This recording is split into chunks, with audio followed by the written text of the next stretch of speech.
celebrating the 500th anniversary of Columbus's voyage, Okay, which good in a sense afternoon, can be seen as This is the Adam cherry Sturch on broadcasting from the Mushroom Mansion House, New Mexico, working on oil painting Death of a Salesman. Okay, I'm just going to continue layering up colors right now. I've got some liquid blended into some French ultramarine blue, and I'm going to deepen the shadows and may play with a few other colors, but I'm going to start with that. So here we go. The clothing we wear, our notion of how gentlemen behave, our attitudes toward women largely, our attitudes towards private wealth, all of this is classicism, and it had been dead 1,200 years before these Italians latched onto it and dusted it off and set it up.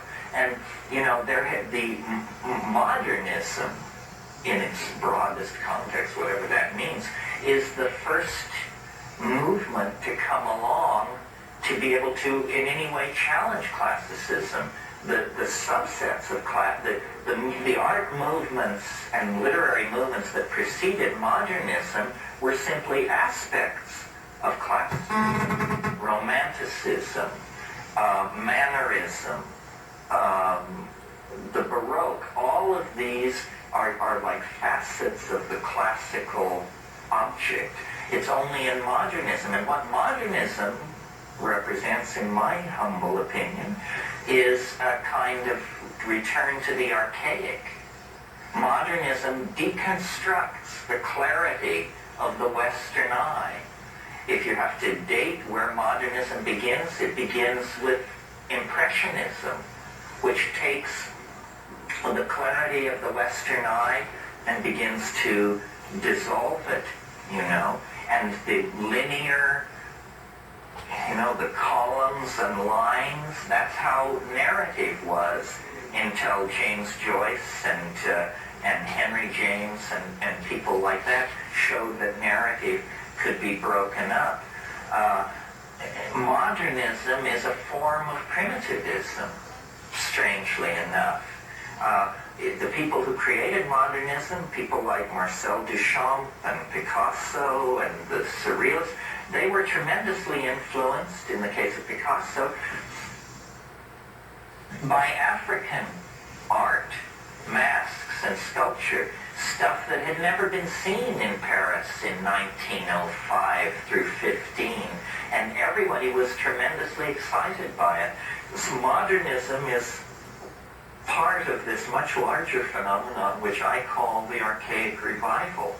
You know, the discovery of the unconscious through Freud and Jung, the deconstruction of the image, first the image seen through Impressionism, and then the image imagined is deconstructed through Surrealism and Dada, and then finally, you know, the concentration on the materials of art, which you get in abstract expressionism, where it is about paint. It's no longer about paint in the service of the visual pictorialism. It just, and then all the postmodern stuff, which is of course just sort of running naked, screaming through the street kind of aesthetic. Yeah.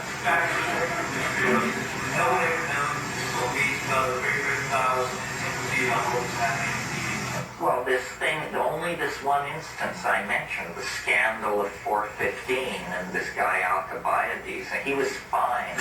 He was fined and given a warning.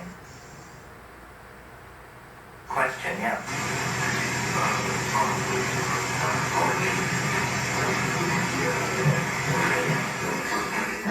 Yeah, the origin. Good question. See, what happened, I mean, it's very interesting. Some of you who are interested in Heidegger may know a wonderful essay by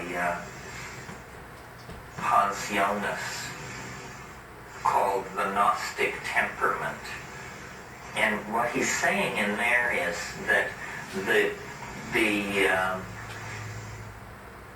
attitude, the psychology of the late Roman Empire, let's say Rome from AD 150 to 400 or so, was strikingly what we would call modern. That a profound kind of exhaustion entered into the Roman psychology in that late phase. They became, the good definition of decadence is it's sophistication without feeling, and it's Camille Palla's definition, by the way. And the Roman Empire made the emperor a god. Well, imagine the cynicism that would pervade our society if you were under state order to light candles to George Bush. I mean, we're free to think of the man as a jackass, and it's not heresy. I mean, it may be bad taste, but it isn't heresy. And the Roman Empire expanded so rapidly and took in so many different kinds of people. I mean, there were, the Jews at the end of the Mediterranean. The Parthian Empire had been partially incorporated into the Roman Empire. Egyptian mystery religions and African folk religion, barbarian Celtic ideals were being imported in, and it became and the state religion, the religion of the emperor as god, was fairly tolerant. You had to burn a candle to Caesar, but you could also burn a candle to Astarte and Thoth and Hermes and all these other people. What got the Christians in trouble was they wouldn't give Caesar his due, even though it says to do this. They kept claiming that they had some kind of political agenda. They kept expecting the return of a political figure. The Romans hated that because they saw it as a political force. Well, in that situation then, after, you see, you have to talk about early Christianity to get this stuff in context. People don't understand how shaped our knowledge of the origins of Christianity are, with good reason, because the religion wants you to believe that it's all very cut and dried. There are real mysteries surrounding the birth of Christianity. Let me just run through it a little bit. We all know, or most of us know, if you're not completely secular, the Christmas story. And it begins, and Caesar Augustus decreed that a census should be taken of all the world, and each was going to his village to register. You all know this story? And so this explains why a pregnant Galilean woman, 9 months pregnant, is 110 miles away from her home village in Jerusalem. We're told that they are obeying the dictates of Caesar Augustus to participate in this census of the empire. And we're told that Pontius Pilate was procurator of Judea at this time. There was no census ordered by Caesar Augustus. No record exists of this anywhere. And if this had happened, it would have been an enormous bureaucratic task involving hundreds of clerks and the coordination of data from all parts of the empire. It would have been a shtick of some sort. And there's nothing, only this reference in the whole story of Christ. Well, weird. Okay, so then you move on. The assumption is that Christ was born in 6 BC under the Conjunctio Maximus of Jupiter and Saturn. That places, if you believe the Gospels, that he was killed at age 33. That means the crucifixion must have been in 27. Well, there is no reference to Christ outside the Gospels until AD 71. What was happening between 27 and 71? It's damn near 50 years. And the whole thing falls silent.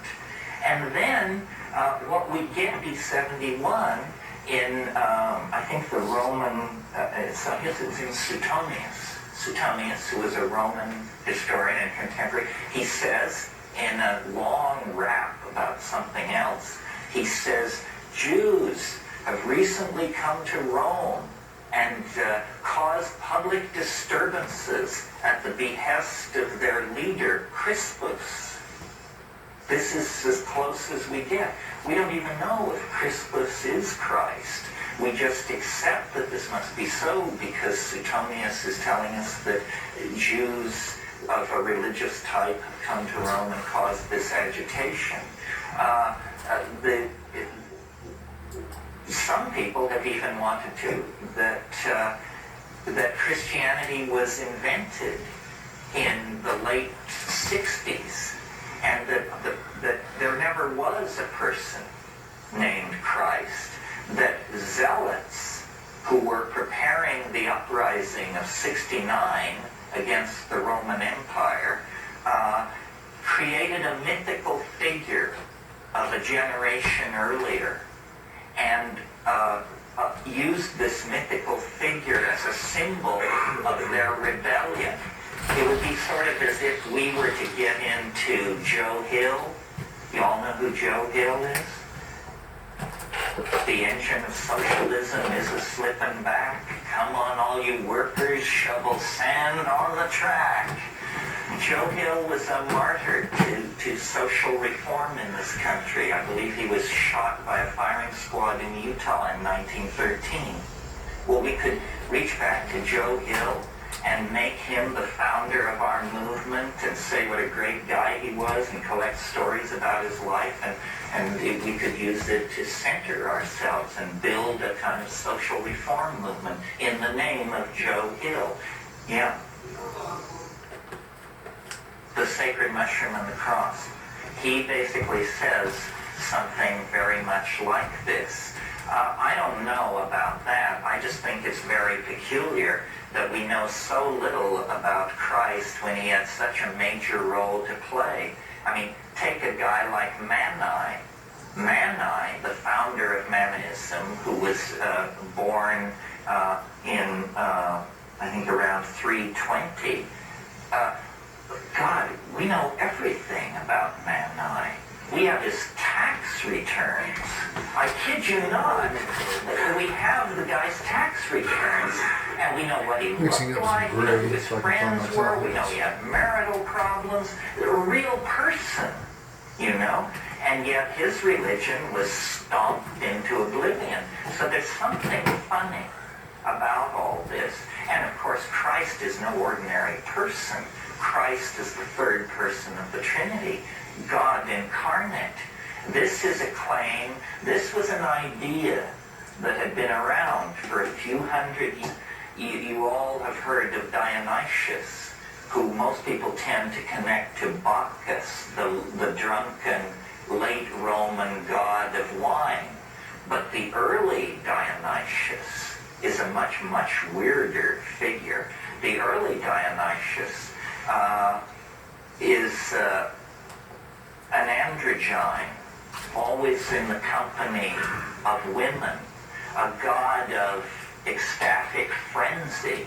And what the enemies of the Dionysian religion always claimed was, first of all, women were the major followers of Dionysius, and they would intoxicate themselves in some way, and then holding hands dance through the countryside and rend their clothing and just carry on outrageously. And what the enemies of the Dionysian religion claimed was that they became so frenzied that these women, who were called Manaids, ate their own children.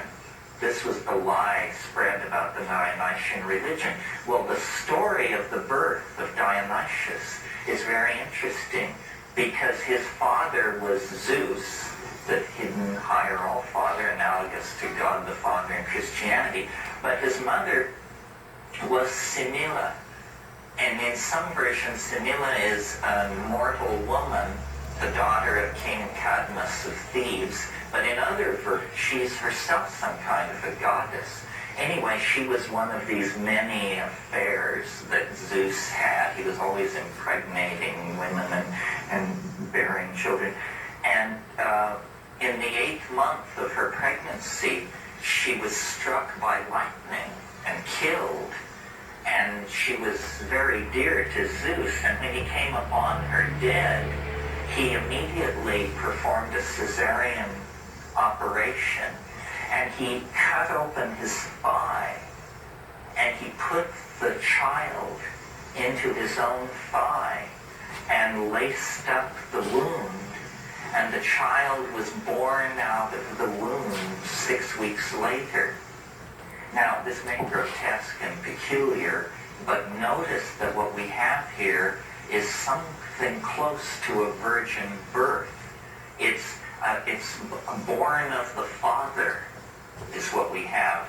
And Dionysius was then called the twice-born god, because he was born once by caesarean section from his mother and born again 6 weeks later from the thigh of the Father. And it's thought that this Dionysian impulse in the hands of these mystical Jews became then the doctrine of the Immaculate Conception and the whole notion of an immaculately conceived child. Christ is a type of Dionysius. I mean, it's heresy to say so, but comparative religionists have been saying this for centuries. Dionysius was a religion of orgy and ecstasy, typical of this period in Greece. Another religious system that was sort of complementing the Hermetica and developing alongside it was Gnosticism. And, I said a few minutes ago that the psychology of the late Roman Empire was very modern. Gnosticism is a very, very modern impulse. It may not at first appear so, because ancient Gnosticism is freighted with angels, demons, what we would call superstition. But if you strip away all that Baroque stuff, you come to a philosophy very similar to the philosophy that many of us have accepted really without thinking. We just call it modern attitudes. But the idea of Gnosticism is that you're on your own. There ain't no free lunch. If God did make the universe, he disappeared shortly afterwards and has no interest in you, your fate, your fears, your hope. We don't belong. Gnostics were profoundly phobic of the world, and they were either very ascetic cults or they were very libertine-like cults, springing from the same idea, which was that they did not belong in this universe. They were from a different place, and their whole concern was to escape. They are the ones who decided that the earth is an iron prison. They didn't like to have children because they felt that to have a child is to trap light in matter. In many Gnostic sects, the only forms of sexual activity that they approved of were forms that were guaranteed to not lead to conception. So oral sex, anal sex, whatever, but never sex which could lead to conception, because that would trap the light, and that was an abomination. Needless to say, these sects died out in a hurry because they were self-limiting. There were all kinds of religious impulses, yeah.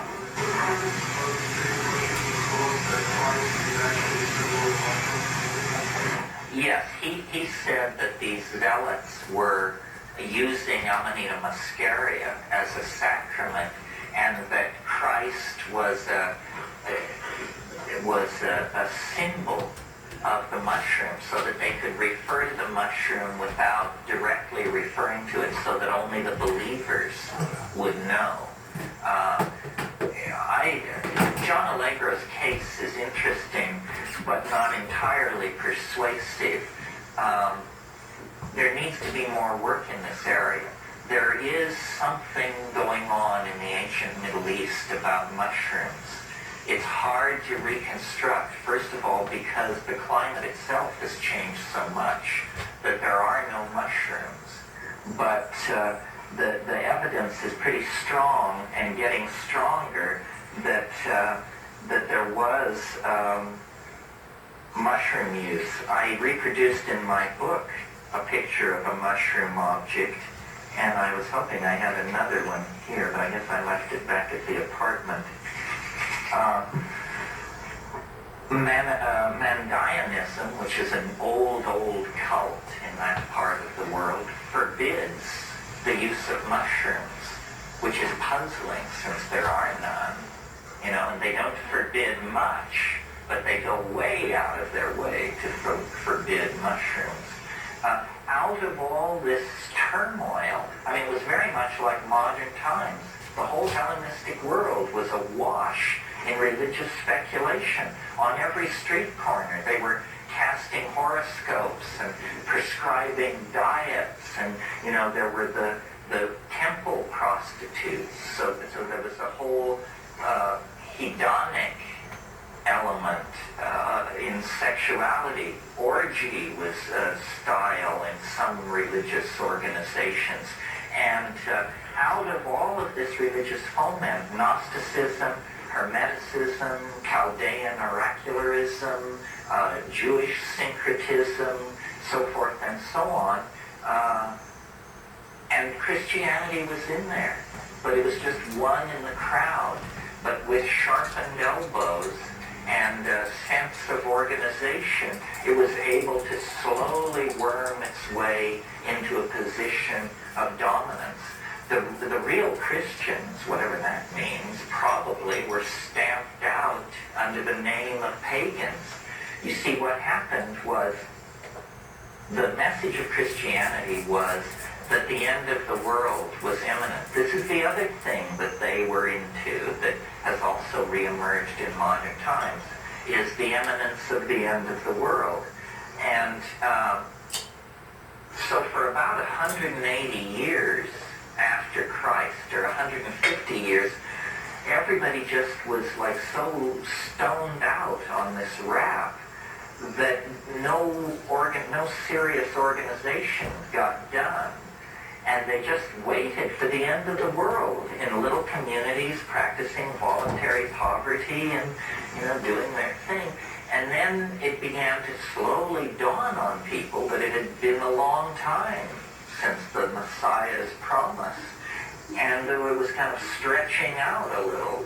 And so then certain mentalities in that situation said, this return of the Messiah is all very well, but I think we should get some real estate under our control and begin a vigorous building program and maybe found some schools and stuff like that. So these religions began to turn away from their end of the world ecstatic millenarianism and to see themselves as organizing for the long All right, so that plays with a lot of light, and, or a lot of shadows. it was in this atmosphere that the Hermetic books were Actually, if produced I want to do more and written down. and at the moment, other than The let that chief set up, magical ritual of Hermeticism is the These are invocation, pretty heavily is the textured ability to call glazes and stellar oil paint, demons down and then a lot of into viscous paint as well, so it's going to take it a while to set And up then these before I can do the overall statues corner-to-corner yellow thin And, glaze this is again, why Christianity and then start is, emphasizing the colors on top of takes that. the Jewish But aversion to I think it's idol pretty well worship saturated and for just the moment. raises it So we're going to let to this a set whole up, new and then level in a of few days after it's intensity, dry, because they we'll go were with freaked the out edge by glaze this and then start animating detailing. statues So with that's it for the stellar moment. Thank you for demons watching. That's Adam Sturch, that the Hermeticists broadcasting were from Mushroom into. Mansion, Taos, New Mexico, working on oil painting Death of a Salesman. Well, this is a good question, I'll do a pan you're over reading a 1,500-year-old kind of thing. account of a magical invocation. if we are to believe them, His head was like a squished pumpkin. I fixed it. Singing certain songs, burning looks like he has a hat on. incense, and performing these rituals at certain times that were astrologically correct, they could cause these things called decans, which are zodiacal demons of some sort. There are 3 decans to each zodiacal sign. See, modern astrology has completely. I really like largely that French forgotten ultramarine, this. if you can't tell. I mean, there are people who do decanic astrology, but So anyway, you have to pay through the nose. have a good night, because, Earth. Of course, this is a lost and dying art. But they would somehow be able to draw these decans down into the statue, and then they could extract knowledge from the statue. And